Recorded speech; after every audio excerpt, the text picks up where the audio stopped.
Are you a family caregiver? Are you caregiving for someone who can no longer take care of themselves? Are you overwhelmed?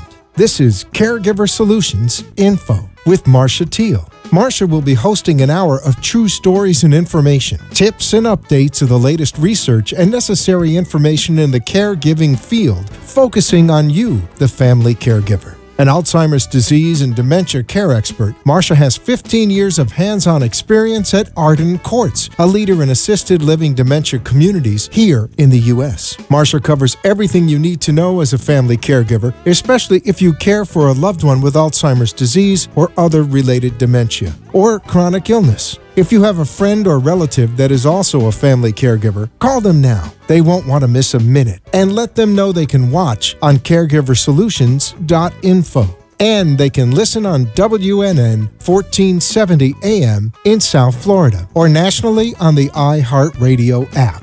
Now, sit back, relax, and learn from our host, Marcia Teele, as she brings information to you that may just be the caregiving solution you need. Hi, everyone, and welcome to Caregiver Solutions Info. I'm so glad that you could join us today. We have another wonderful show for you. This is the program created just for you, the family caregiver. If you're caring for someone with memory loss, whether it's Alzheimer's or vascular dementia or a number of other types of dementia that causes memory loss, this show is for you. We bring experts in the field of memory loss, and we also bring actual caregivers to the show so you can learn from people who have walked in your shoes. So it is a wonderful place to learn, to gather information, to get tips on caregiving, and lots of other information that you may need along your journey. So I'm happy that you're here. This is where we ask the questions and you get the answers. We are live from Boca Raton, Florida. And today I wanted to start off by giving you my email address. If you have a question, if you have a comment, if you have a suggestion of something that you would like for us to share on the show, a topic of interest specifically to you, please email me. The email address is delray@arden-courts.com. Again, that's Delray, DELRAY, at Arden, ARDEN-courts, COURTS.com. I'd love to hear from you. I've heard from many people. They're enjoying the show. They've told me how helpful it is to them and to others that they've shared it with. So if you know somebody that could benefit from the information that we provide, please feel free to let them know. They can listen locally on the radio station here in South Florida, 1470 AM, or you can watch us live stream on your iPhone or your computer at caregiversolutions.info every Tuesday at 5 o'clock. So I'm glad that you're here. I want to give everyone an update. Recently, we had a fundraiser called Dancing with the Stars of Palm Beach. It was actually held in Boynton Beach on September 22nd, and it was a fundraiser to benefit the Alzheimer's Association and the Alzheimer's Project.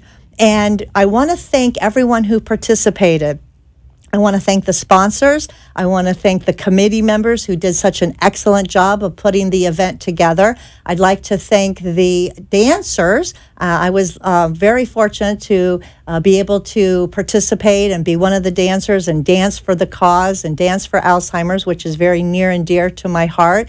And I want to thank all of you that attended, that bought the tickets and came to watch and support everyone. It was a wonderful event. Nothing but accolades to everyone involved, and they raised almost $10,000 that goes all directly to the Alzheimer's Association of here in Southeast Florida chapter, and also to the Alzheimer's Project, which is TAPS for short, which promotes dancing with people with dementia. So I wanted to give everyone an update. I know that everyone was curious about how it went and the money that was raised, and it was a wonderful event. I hope they do it again, and if so, you won't want to miss it next time they do it.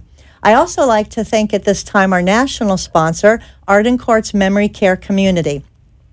Arden Courts has 52 communities across the United States. They specialize in memory care. They have wonderful communities because they are a leader in memory care assisted living for those people that have dementia but can't live at home or shouldn't live at home any longer, but yet don't need a nursing home. So Arden Courts is right there in the middle, and they're there to help you, hopefully a place near you. We have actually 10 Arden Courts in Florida, and the rest are scattered all across the United States. Arden Courts is a specific memory care community, and as such, they're a leader in the field because memory care is all they do.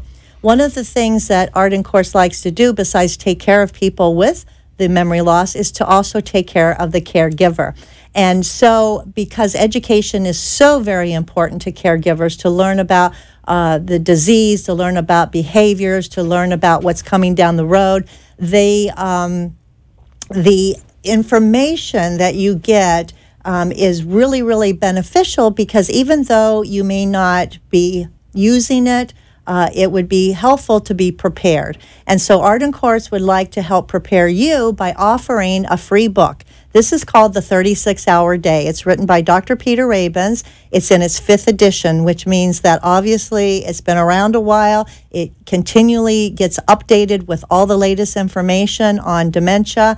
And this book is yours free just for asking. All you have to do is call the toll-free number for Arden Courts, which is 888-478-2410.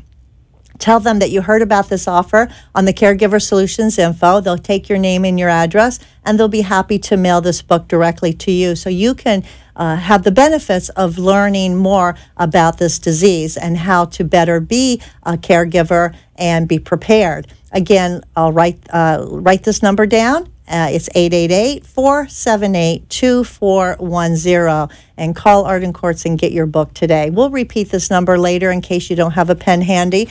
But right now, I am very excited to introduce to you my guest today. He's a friend of mine, and he's a colleague, and he's very, very passionate about what he does.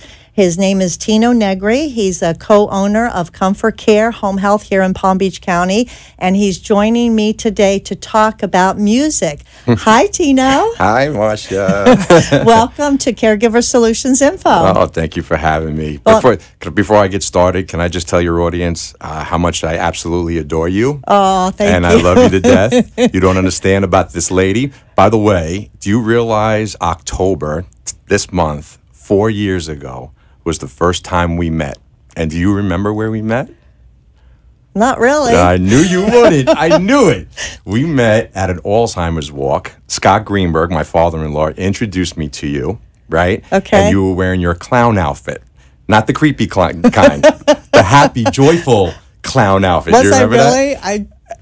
I think I have some short-term memory loss going on here. This is the thing about you, Marcia, and it's about the clown outfit and just bringing joy to people in general, because everyone needs to know how much I adore you, and I care about you very much. Well, I feel the same about you. We're kindred spirits. We are. And we're connected souls. We are, and we're very passionate, both of us, about dementia, caregiving, and, you know, it was meant to be, and I'm so glad that you're here today. It's only been 4 years, though, Marcia, right? Only been 4 years, and I feel like I've known you my whole life, and I mean that. My mother, okay, she used to say to me all the time, that true success is not measured on how much money you make in your lifetime. That's important. What's important is how many lives are better off because you exist. And I'm going to tell you this, my friend, you are one of the most successful people I know, because people are touched by you, and you have helped a lot of people, and I respect and I honor our friendship. And I just wanted to let you know that. Well, thank you. But I feel the same way about you, because you also touch a lot of lives. And we're going to talk about how you do that today, because you have a very special talent. Well. Well, okay, you might have a lot of special talents, but we're going to talk about one specifically today that involves music, okay? All right. So I knew we would have a lot of fun on the show today. Well, it's just you and I, girl. Okay, let's go with the fact that you do own a home health company. Yes. But you specialize in something very unique that you give back to the community through your work, through the company that you work for, that you own, right, which is home health. But you've added another dimension to that, something special that you do, and it's called Joyful Memories. Right.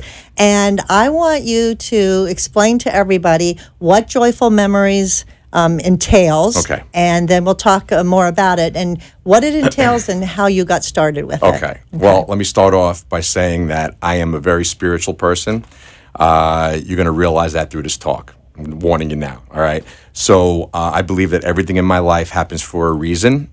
I don't believe in coincidences. I always said coincidences are nothing but God's way of staying anonymous in your life.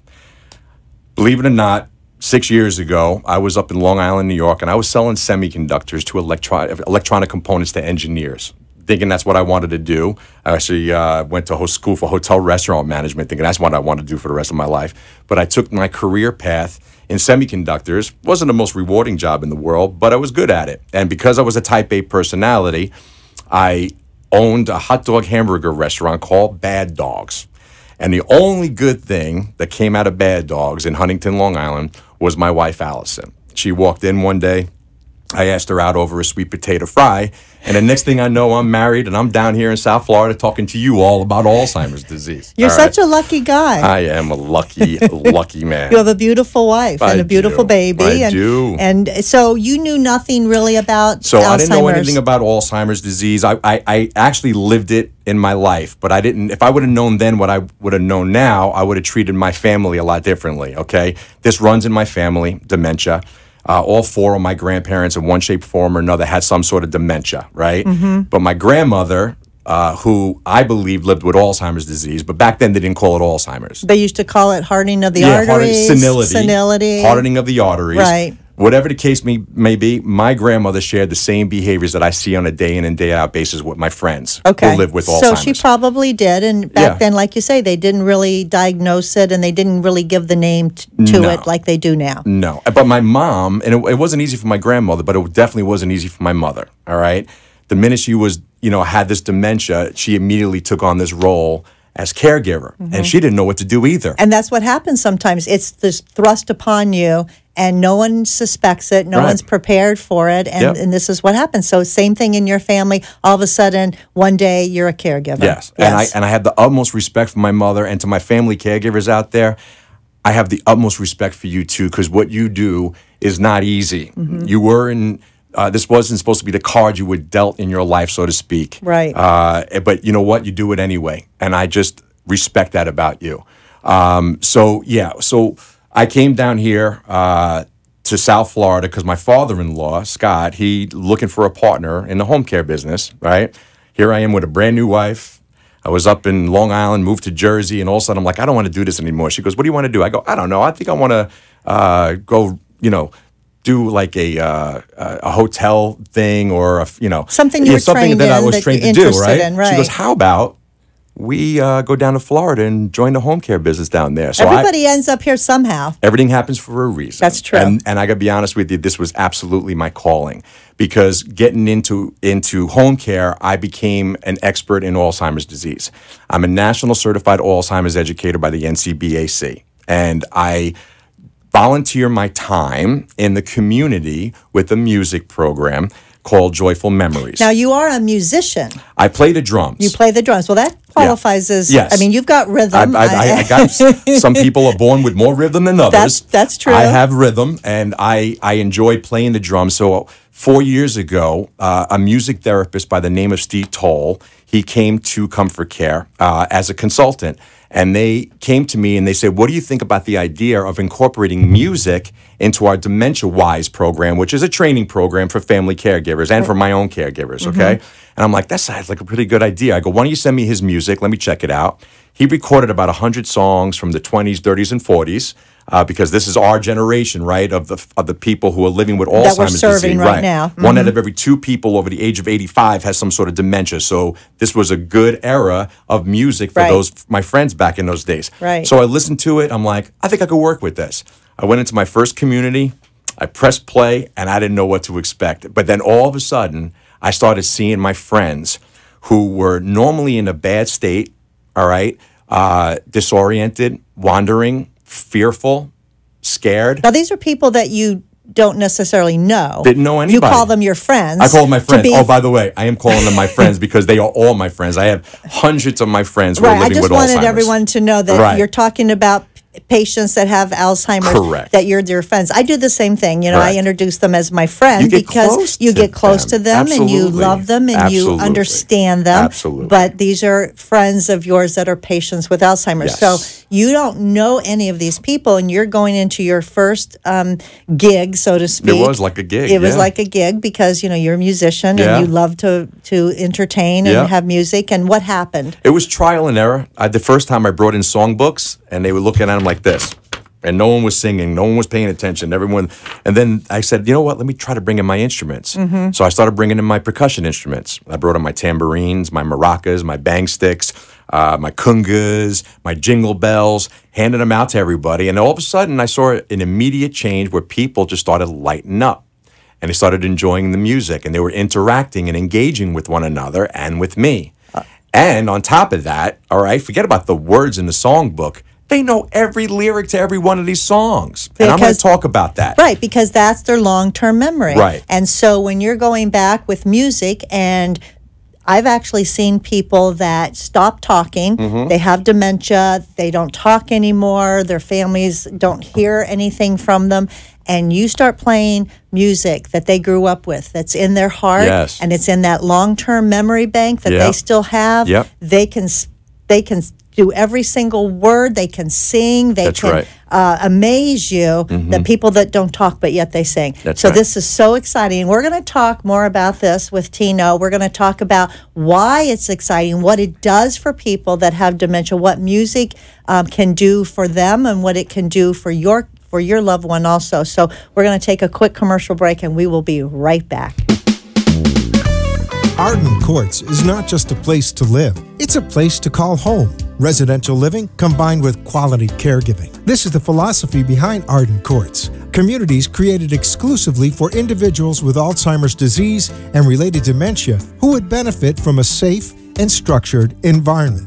For additional information about any of the unique services Arden Courts provides, call 888-478-2410 to locate a community nearest you. Inquire about our educational seminars, resource library, or support groups, or simply feel free to ask questions you may have about Alzheimer's and related dementias. At Arden Courts, we know, we understand, and we can help because memory care is all we do. Remember, call 888-478-2410 for additional information about any of the unique services Arden Courts provides. Being unable to recognize the obvious often occurs with Alzheimer's or related dementias, even among their caregivers. When the time comes for you to decide that someone you love needs more help than you can give, will you be able to recognize it? Don't wait for a crisis to make the decision for you. Talk to Arden Courts. Memory care is all we do. We know, we understand, we can help. To learn more, visit arden-courts.com. Arden Courts follows equal housing opportunity guidelines. Somewhere at the corner of bewildered and confused is a lost mother, a father, a sibling, a grandparent. Wandering is a common symptom of Alzheimer's or related dementias and can often make those who care for a loved one feel just as lost. If you're looking for a place that's safe and secure, look to Arden Courts. Memory care is all we do. We know, we understand, we can help. To learn more, visit arden-courts.com. Arden Courts follows equal housing opportunity guidelines. Back to Caregiver Solutions. And welcome back to Caregiver Solutions Info. I'm happy that you're here today. We're talking about music and what music can help, how it can help a person with memory loss. And we're going to be getting into the nitty-gritty of how that works with Tino Negri. Tino is here. He is a co-owner of Comfort Care Home Health here in Palm Beach County. And Tino, we're talking about music and your Joyful Memories program that you actually incorporate into your work and go to various daycare centers, assisted livings, nursing homes, and provide joyful music to the people there to do what? Why do you do this? Honestly, I love the fact that I can walk into a community and raise people's spirits. It's God's work as far as I'm concerned. and I just enjoy. Listen, I've been singing these same songs now for over 4 years. I'm getting a little sick of the 5'2", I Blue, and Yes Sir, That's My Baby. You're going to have to go to the next generation of songs pretty soon. But to them, it's brand new, and it's brand new for them every day. And I was going to talk to your audience a little bit about the blessings and the things that are preserved the longest with people with Alzheimer's disease. It's so funny how a lot of people, we just happen to always lean towards negative. It's in human nature. I'm not going to sit here and talk to you a lot about what's lacking in your loved one's life. What I want to talk to you about are the things that are preserved the longest, because when you understand what is preserved the longest with them, your job as a family caregiver is going to become better, it's going to become happier, and more productive, okay? True. So let me talk to you about some blessings, all right? And the first thing I always talk about is our brains. And it's amazing how our 3-pound mass in the middle of our skull with 2 hemispheres that talk back and forth to each other all day.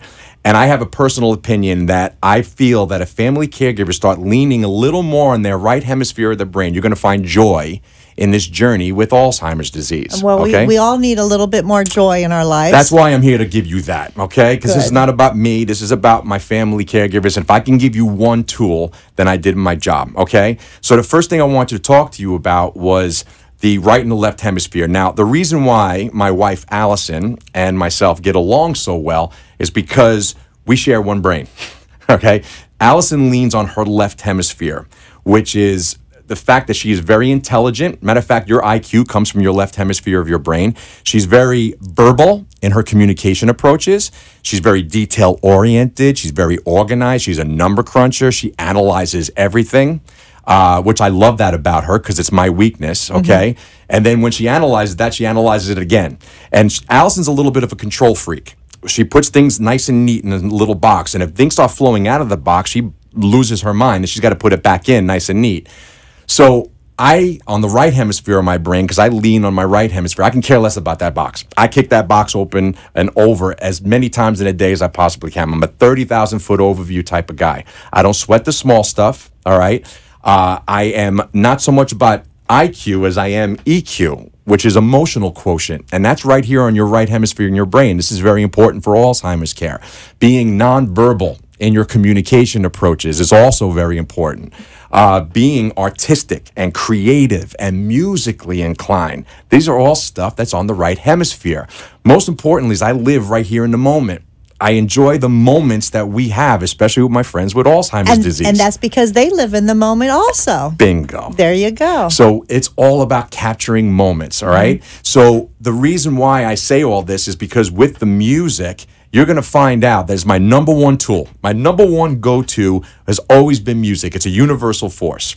Well, they There's say no that doubt. music is the universal language. Yes. That no matter what language you speak, everybody understands music. They understand the tone and Yes. the melodies. Yes. They all understand that, and everybody can identify with music. I think music is always a part of everyone's life growing up, and they remember what they learned growing up, and they remember those songs Yep. that especially the ones that they went to high school and did prom with, Yeah. and maybe had their first kiss Yeah. to a song or their first dance to a song. Right. And these are special moments that are preserved in someone's memory bank that you're actually bringing out of that memory, those feelings. And by bringing out those feelings, that you're making them joyful again. That's right. And you're tapping into something right now, because what you're bringing up are the memories. And I talk about the things that are preserved a lot, and implicit memories are the things that are preserved.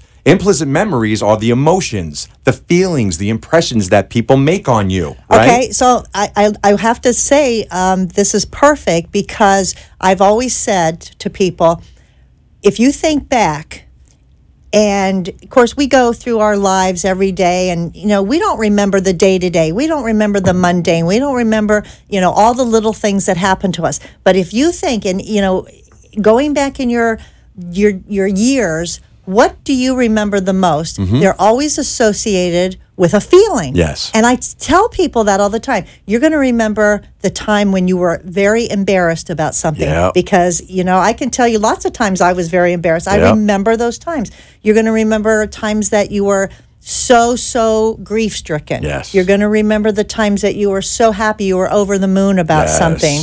And you're going to remember the times when you were so angry that you did something that you weren't very proud of. Yes. Because these are all memories that are triggered by an emotion. Yeah. And, you know, for our audience, it's not just people with dementia that we're talking about. I mean, if you think about it, think about what you remember, the highlights of your life. They all are associated with memory. Yep. All right? So it affects everybody. Yes. All right? So that's why especially important with people that have dementia, because they have still long-term memory. And for you all that might not realize it, but your long-term memory is the last to go. Your short-term memory is the first to go. Right. And they call it, you know, first in, last out, last in, first out, Right. meaning the things you learned early in life, you're going to keep the longest, and the things that you learn later in life are going to probably be the things that are going to disappear from your brain first. Yep. So you're going into that memory bank of the long-term memory, tapping into those special Implicit moments. memories, those right. Implicit, and you call them implicit Implicit memories, yep. Right. So then And what happens? And also, I talk about the affective state of the consciousness too, which are also blessings. Unfortunately, with the affective state comes fear, comes anger, comes rage. All right, this is all part of the affective state. I wish we can take that away, but that's ingrained in us. That's hardwired in all of us, whether we have a brain disease or not. All right, the blessings. All right, part of the affective state is love. Okay, the way that you feel for your loved one and the way they feel about you. Okay, it's so vital to understand that they hang on to that love until the end of their life. Caring for you, caring for one another, caring for other people. All right, that's all part of the affective state. And the best part of it, and where music comes into it, is play. Having fun, palling around, enjoying each other's company, laughing, dancing, singing, okay? Who doesn't want to have fun? Right. And that's all part of this affective state. And if you understand how to tap into that and redirect your loved ones through behaviors, music is my number one thing. Hey, listen, my daughter is 6 months old, okay? And I got to tell you, the best thing to get her away from her crying episode is me singing to her. I've been singing to her before she was even born. She already knows all the words to your repertoire. You know what she loves? She loves the 80s rap music. Oh, really? I go, the speech is my recital. I think it's very vital to rock around. I bounce her like this, and she goes, wow. So I take her from a bad state to a happy state. And I got to tell you something, caring for my baby is not much different than caring with people with Alzheimer's. Not that I'm calling them babies. What I'm trying to say is that they need a lot of love, and they need a lot of attention and a lot of care. Love and attention. And that's what it's all about. So the affective state is what they hold on to, implicit memories. It's the cognitive state, which we know is lacking in their lives, thinking and planning and organizing, sequencing of tasks, the executive functions of our brains, weighing and deciding consequences to our actions. These are all the things that's lacking. Stop focusing so much on what's lacking in their lives and start focusing on the blessings, there you go. on the things that is preserved. Focus on the things they can still do, not on the things they can't do. Yes. And I think that right there is a huge tip for caregivers because, you know, I hear a lot of caregivers complain, well, my husband can't do this anymore, can't do that anymore, and they're sad about the losses in their life, in their spouse's life. But like you say, let's focus on what they still can do, and let's look at the blessings that come from focusing on what they can do and take away the negative. And if we can be positive and we can be a positive interaction with our loved ones, they pick up on that too because they mirror us. Yes. Yeah, they mirror us. Now we're getting into it. That's emotional contagion at its finest, and it's a real thing. Emotional contagion. I talk about behaviors, right? All the time, and dealing with behaviors. Our loved ones have a very difficult time expressing how they feel, right? So they're going to express it in other ways. And normally it's through a behavior. Now, I don't really mind or care what the behavior is and what you're dealing with right now, whether it's sundowning or hallucinations or delusions or paranoia, or it could be the questions that we don't have answers for, the repetitiveness. The bottom line, at the end of the day, it's a distress. And your job as a caregiver, okay, is to come in and take that distress away from them and redirect them to something a little more positive. So hopefully when they get out there, all right, whether it be with music or whatever to redirect, you can get them to do whatever it is you want them to do. To me, redirecting behaviors is a magic trick. I love magic. I love the art of misdirection.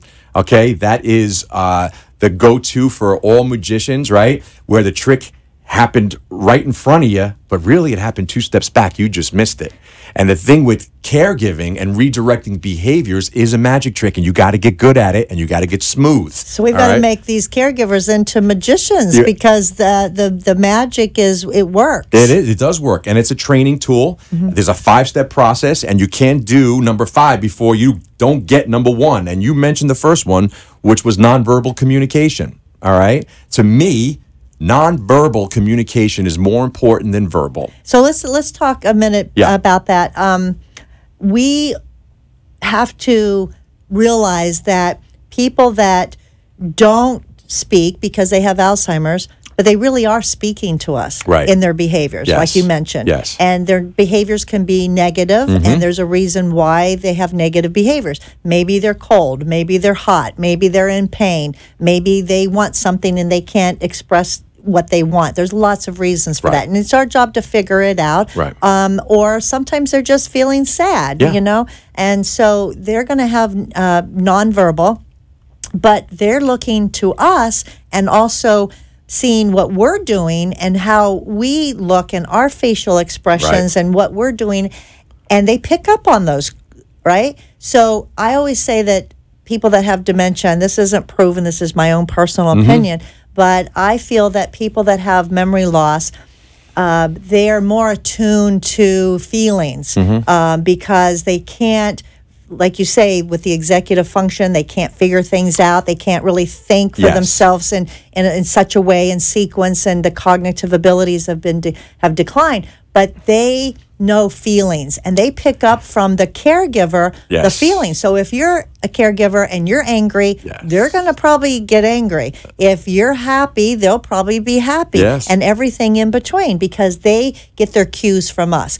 So not only do the people with dementia have nonverbal communication, we have nonverbal communication toward them, and they're mirroring us. So it's very important to understand as a caregiver where you're at, because you may say, gee, maybe that's why my husband acted how he did this morning, because I was angry at the dog, you know, and I was mad that the dog messed up something. And, you know, they pick up on all of this. I call it a radar. Okay. Right? Yeah. It's an emotional center. Yes. Right in the middle of all of our brains. And it constantly scans people for the way they make you feel and the impressions that they make on you. True. Before I walk into Arden Courts, all right, I stop at that door every time and I take a deep breath and I slow down.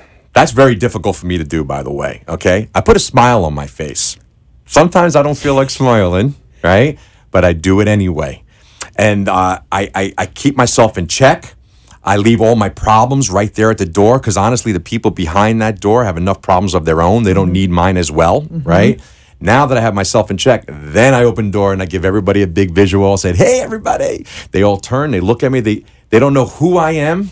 They don't know where they know me from, but there's something about my spirit that they recognize. There you go. Right? There you go. Every time they go, hey, it's you. Yeah, because you know why? Because they know how you make them feel. Bingo. Because you provide that good feeling with the music. But I get the same thing. I mean, maybe that's why we are kindred spirits, because we're both type A personalities. But I get the same thing. I go and I visit with the residents. They don't know that I'm working in the office. They don't know that I'm the director of marketing. They just know that I'm Blondie. You know, I have blonde hair, so if they don't remember my name, I'm Blondie. But they know that when they see me, that they get a smile, they get a hug, and I look forward to it, and so do they. And that's like the highlight of my day. And it's because they recognize, again, how I make them feel and how they make me feel, because it's a genuine exchange. It really is genuine. And they know if you're genuine or you're not genuine. My favorite story was my buddy Ruthie, right? I walked in one day. I go, Ruthie, it's so good to see you, sweetheart. How are you? She goes, I don't remember your name because I have a memory problem, she says, right? She goes, but you're here to make me happy, right? I go, oh, Ruthie, you better believe I am. You want to sing some songs and have some fun? She goes, oh, yeah. So she knew you were there to make her happy. People will forget your name. They'll forget what you do, but they'll never forget how you make them feel. That's true. And we're going to go to a quick commercial break. And we come back, we're going to talk more about feelings and music and what excites people. And you don't want to miss it. So stay tuned. We'll be right back. Do you need the advice of an elder law? Being unable to recognize the obvious often occurs with Alzheimer's or related dementias, even among their caregivers.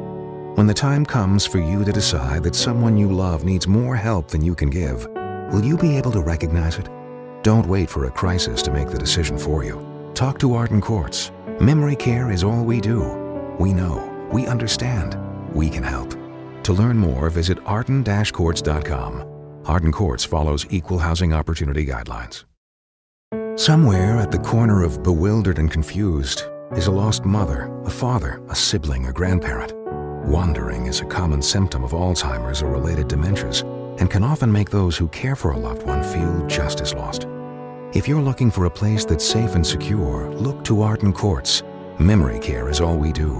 We know, we understand, we can help.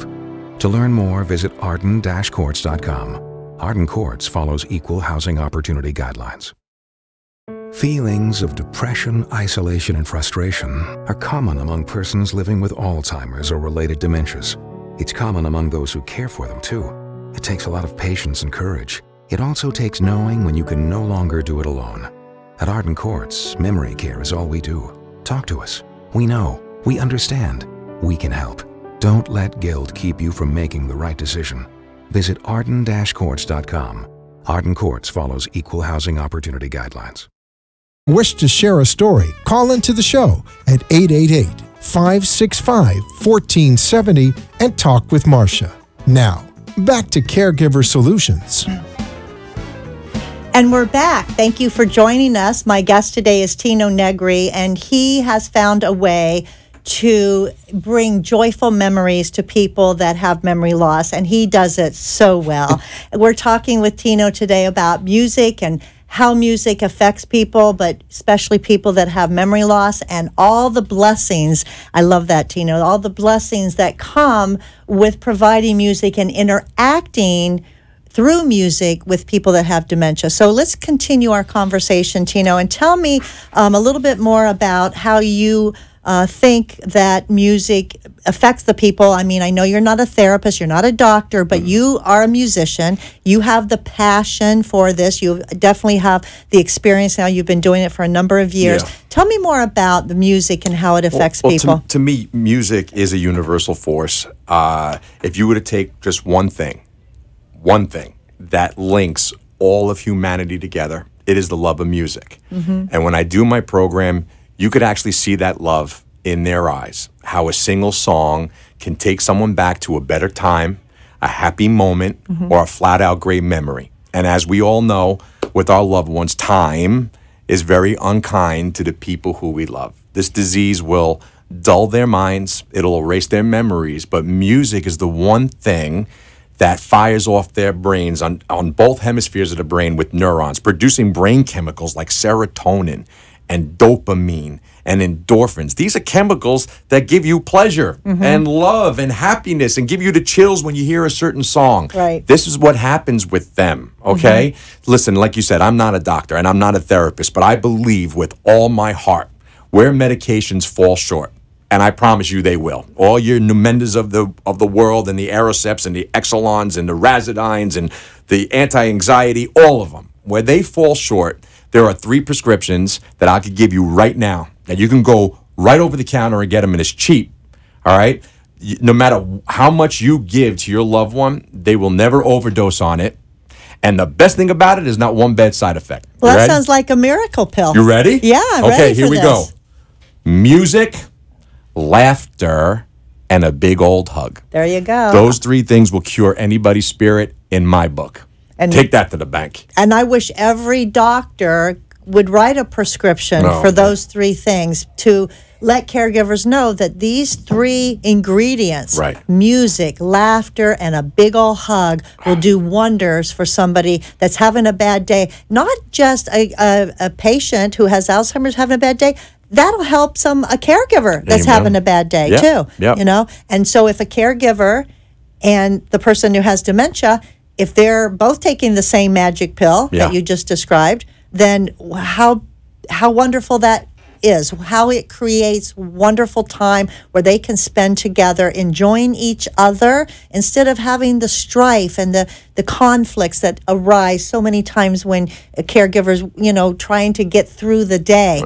And put in the music, put in the laughter, and put in the hug, the touch, which is so, so important. Everything. Everything. It's everything. Yeah. I am constantly with my buddies, and we are always laughing and dancing. They always want to hug up on me. They always want to grab me and goose me and show me things that I don't need to see.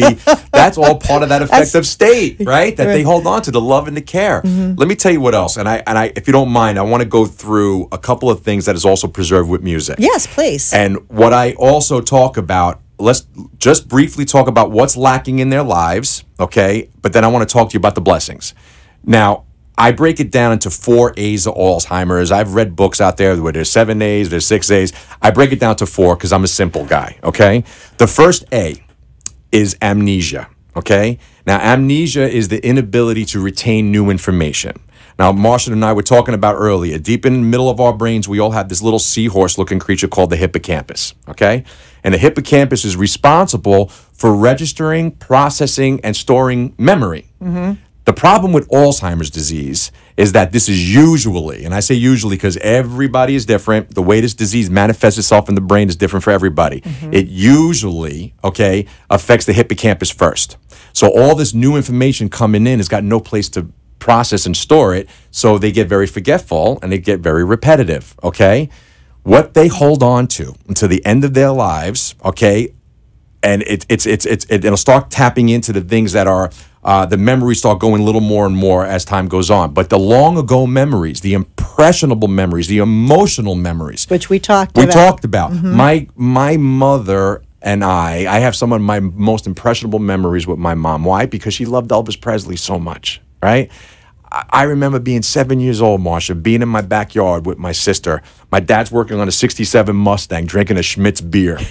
And my mother came barreling through the back door screaming, "Elvis is dead!" I turned around and went, "Oh!" I never forget it because that was an emotional, impressionable memory. As life went on, I took her to Graceland for a Mother's Day present. She cried right there in his living room. At my wedding, we danced to If I Can Dream. That was our song. I have these emotional memories, these impressionable memories. You have them, and your loved ones have them too. You just got to tap into them. That's right. Okay? That's right. So, and you want? Can I get it? You want to talk about anything about that? No, I think everybody kind of knows the term amnesia. Yeah. You know, when you can't remember and people forget, and, Right. and of course, then they do forget, and they forget at different times and in different ways. And like you said, everyone's different. So that's what's so insidious about Alzheimer's disease is because you can have 100 people that have been diagnosed with Alzheimer's, but they're all going to behave differently. Their progression through the disease is going to be different. So this is why it's so hard to be a caregiver because it's not all black and white. Right. A lot of gray areas. A lot of gray area. We're just touching on some of the highlights here. Let's go to the next one. Well, most people, when you hear Alzheimer's disease, the first thing they go to is memory. And I got to tell you, it is a lot more than just memory. And most people do not understand that this is a language disorder. And aphasia is the second A. Aphasia is a language disorder. Stringing sentences together with a lot of information and a lot of instruction is formal language. And this way of communicating with our loved ones is slowly going out the window more and more every day. And I think this is why that statistic that's out there, I'm sure you have said it before, 64% of family caregivers who don't get outside help can predecease their loved one with the disease. From the stress. And the stress, I believe, my own personal opinion, is because they can't communicate with them like they used to for years. Given an instruction like get up, go down to the hallway, go use the bathroom, make sure you pull your pants up, come back outside. Oh, and turn the light out. It's like 6 instructions. And it's too much for someone to remember. And they can't do that anymore. And it's so frustrating. And caregivers suffer the stress from all of that, from the frustration that they are under stress with frustration, and also the other, of course, emotions that come with caregiving, the guilt, right? The anger.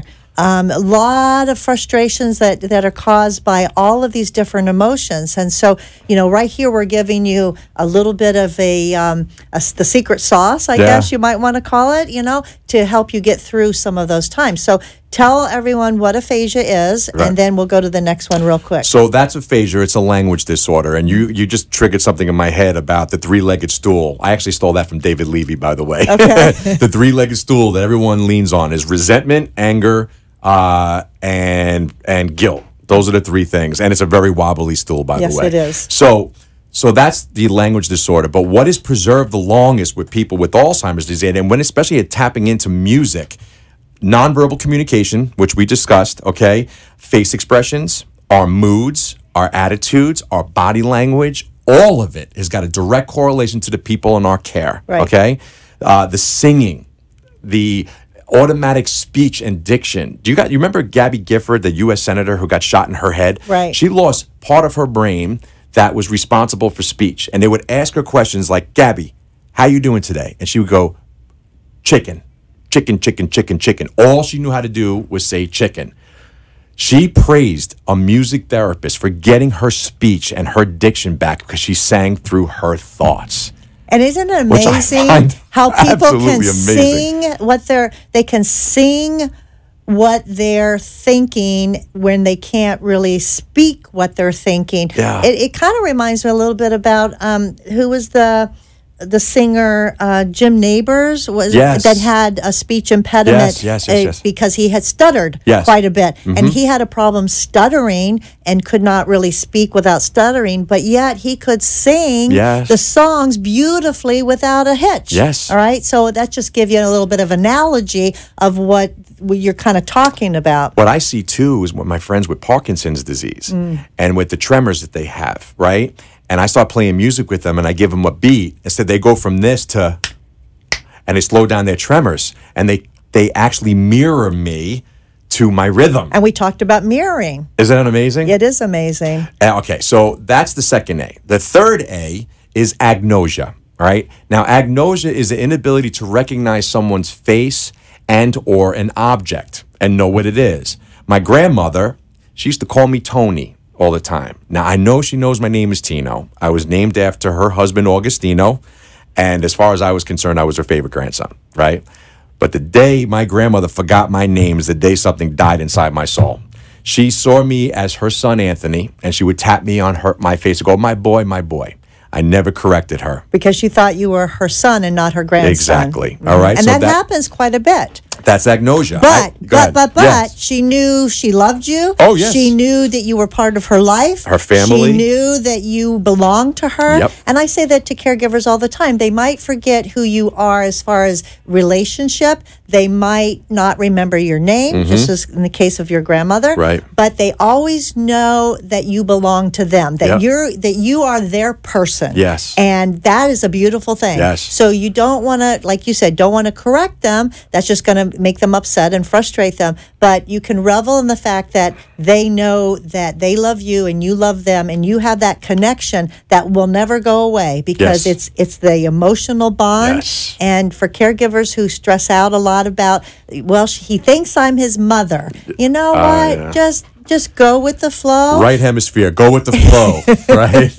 and don't sweat the small stuff, Don't like sweat you the said. small stuff. But there's a reason, and there's a reason. They're not doing it on purpose. They're not forgetting. They're not calling you a different name. I mean, one lady said that her husband called her by his ex-girlfriend's name. Yeah. It's like, okay, but he's with you. He's not with her. So who's it bothering? Yeah, exactly. Is it bothering you or is it bothering them? Right. It's a good question to ask yourself all the time. Right. It really is. I was going to ask you, you want to hear another good story about agnosia? Sure. So Steve Toll, the music therapist who put that Joyful Memories together, he told me the story where he went into a client's home to do his music therapy for this lady who used to play the piano, and she was a music teacher back in the day. The daughter, they walked in, he goes, "Oh, I noticed that piano right there in the corner. It had pictures on it, and it was covered up." And so he goes, "Does your mom still play?" She goes, no. She has Alzheimer's. Hello, right? He goes, "Do you mind if I sit down and play?" So he sat down, he lifted the board, the cover up off the keys, and he started playing. All of a sudden, Mrs. Johnson comes around the corner, and she sits down right next to him. She starts playing with him, okay? He stopped. She continued playing. He got up, walked across the room, and she had tears in her eyes, the daughter. The daughter. She goes, "I can't believe she still knew how to play the piano." She goes, "How does she know how to do that?" She goes, "She thought that was just a box sitting in the corner. You didn't have the keys exposed. You had pictures hanging on it. It looked like a nice dresser."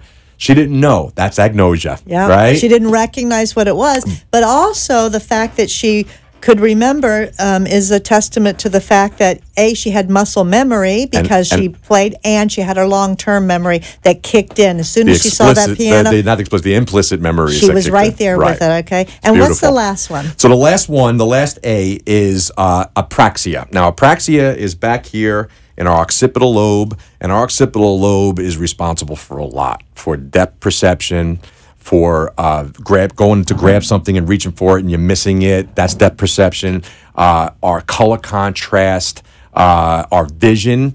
You're going to find out as time goes on with our loved ones with Alzheimer's, their vision starts coming in a little more and more, and almost like I call them goggles, right? And they're losing their peripherals. They're losing they're seeing right underneath them. It's almost like what we call tunnel vision. Because it's just, they can only see very limited physically, even though their eyes might be in good shape. There's nothing really wrong with their eyes. It's the brain that's affecting the eyesight because the brain is changing what the eyes see. Right. Yeah. And so that's all part of it. Also, purposeful motor coordination. If I was to get a ball and throw it at you and you caught it and you threw it back to me, that's motor coordination.